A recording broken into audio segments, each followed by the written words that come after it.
రామ అవతారమే తర్వాత కృష్ణ అవతారంగా మారింది. రాముడు కృష్ణుడు వేరు కాదు కదా. రాముడు కాలంలో రాముడు, కృష్ణుడి కాలంలో కృష్ణుడు. కానీ రాముడే చెప్తాడు కదా నేను మరో జన్మలో కృష్ణుడికి వస్తాడని చెప్పి. మన నమ్మకం మన విశ్వాసం, మన నమ్మకం మన విశ్వాసం. నేను అంటున్నా, కృష్ణుడు ఎవరా? కృష్ణుడు మా యాదవ, మా బీసీ బిడ్డే కదా. వరుసకు మాకు బావవుతాడు. వరుసకు మాకు బావవుతాడు కాదని చెప్పానండి.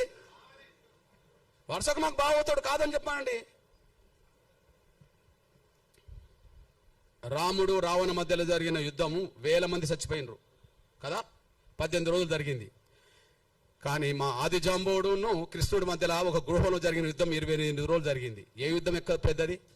ఇద్దరి మధ్యలో జరిగింది. ఎవరు ఓడలే, ఎవరు గెలవలే. మా ఓడు ఎంత గట్టివాడో చూడండి. ఎవరు ఓడలే, ఎవరు గెలవలే.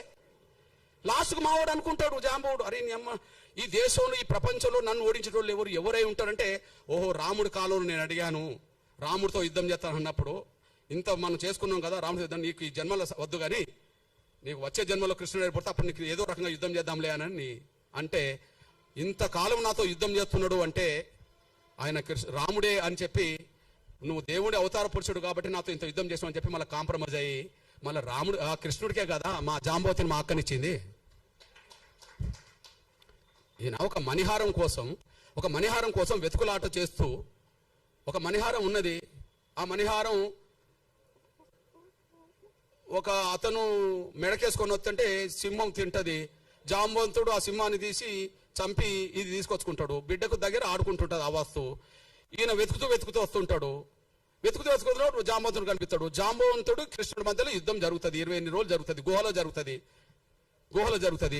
యుద్ధంలో ఎవరు ఓడింది లేదు, గెలవలేదు. కాకపోతే మా జాంబవుడు అనుకుంటాడు, ఈ ప్రపంచంలోనే నాతో యుద్ధం చేసే వాళ్ళు ఎవరు లేరు, ఎవరైనా చేస్తుంటే దేవుడి రూపమే నా దగ్గరకు వస్తారు కాబట్టి నేను గత జన్మలో నేను రాముడిని అడిగాను, కృష్ణుడికి వస్తాను కాబట్టి కృష్ణుడు అయినంటే నేనే అని చెప్పి ఆయన చెప్పుకుంటాడు. అప్పుడు బహుమానంగా ఏమిస్తాడు మా జాంబవంతుడు? ఎవరినిస్తాడు? ఎవరినిచ్చి పెళ్లి చేస్తాడు? మా జాంబవంతుడిచ్చి పెళ్లి చేస్తాడు. ఇవన్నీ రామాయణం మహాభారతంలో ఉన్నది కదా. మరి జాంబవంతుడు మా బిడ్డ మా అక్కనిచ్చిందంటే ఎవరు మాకేమవుతాడో కృష్ణుడు చెప్పండి. మా జాంబవంతుడు మా పెద్ద ఆయన, మా పెద్ద నాన్న అనుకుందాం. మా జాంబవంతుడు బిడ్డ మాకు పెద్ద అక్కే కదా. మా పెద్ద అక్కను 8వ భార్యగా చేసుకున్నది మా కృష్ణుడే కదా. కృష్ణుడు మాకు బావ అవుతాడు కదా. మా బావ ఉన్న కాడ మేము ఎందుకు పూజారం కావా? నాకు అర్థమవుతుంది. మా బావ ఉన్న కాడ మేము ఎందుకు పూజారులు కామే? మా బావ దగ్గర కూడా మీరేనా వాళ్ళ పూజ వృత్తి చేయడానికి? రాముణ్ణి గెలిపిస్తాం, రాముణ్ణి కాపాడుతాం, మళ్ళీ ఆయన దగ్గర ఉండొద్దు. మేము ఇటు పోవద్దు, ఆడు ఉండద్దు.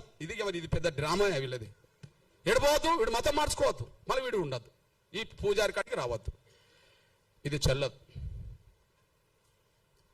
రాముడితో మాకున్న సంబంధాలు మీకెక్కడి? కృష్ణుడితో మాకున్న సంబంధాలు మీకెక్కడి?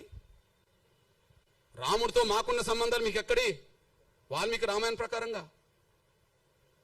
కృష్ణుడితో మాకుండబడే బంధుత్వం మీకెక్కడిది? మహాభారత పరంగా కదా. కేవలం కుల వ్యవస్థ ఉండడం వల్ల కుల వ్యవస్థ మొదలైంది. కుల వ్యవస్థ ఉండడం వల్లనే కుల వ్యవస్థ మొదలైంది. రాముడికి కులానికి సంబంధం లేదు అంటున్నాం కదా. మరి ఎట్లా వచ్చిందో దాన్ని తొలగించుకోవాలి కదా. కృష్ణుడికి కులానికి సంబంధం లేదన్నాం కదా. మరి ఎట్లా వచ్చిందో తొలగించుకోవాలి కదా. ఆ కుల వ్యవస్థ ప్రభావం మన దేశాన్ని ముంచింది కదా. అఖండ భారత లేకుండా చేసింది కదా. ఉన్న భారత్ కూడా లేకుండా పోయింది కదా. ఈ కుల వ్యవస్థను ఇంకా కొనసాగితే ఇంకో 100 ఏళ్లకు ఉన్న భారత్ ఉంటుందని గ్యారంటీ లేదు కదా. ఇది చెప్తున్నాను ఆయన, అది ఆలోచించుకోండి. నిజం ఎవరన్నా ఏమనుకోండి, నా అభిప్రాయం ఇది. అందువల్ల ఇది రాజ్యాంగ విరుద్ధమైన తీర్పు, రాజ్యాంగ విరుద్ధమైన ఆర్డర్. ఓకే, ఇది వివక్షతో కూడిన తీర్పు, వివక్షతో కూడిన ఆర్డర్. ఇది ఆర్టికల్ 25, ఆర్టికల్ 14, 15 ప్రకారం రాజ్యాంగ విరుద్ధం తీర్పు. పోనీ అంబేద్కర్ అభిప్రాయానికి విరుద్ధం, కమిషన్లకు కూడా విరుద్ధం కదా.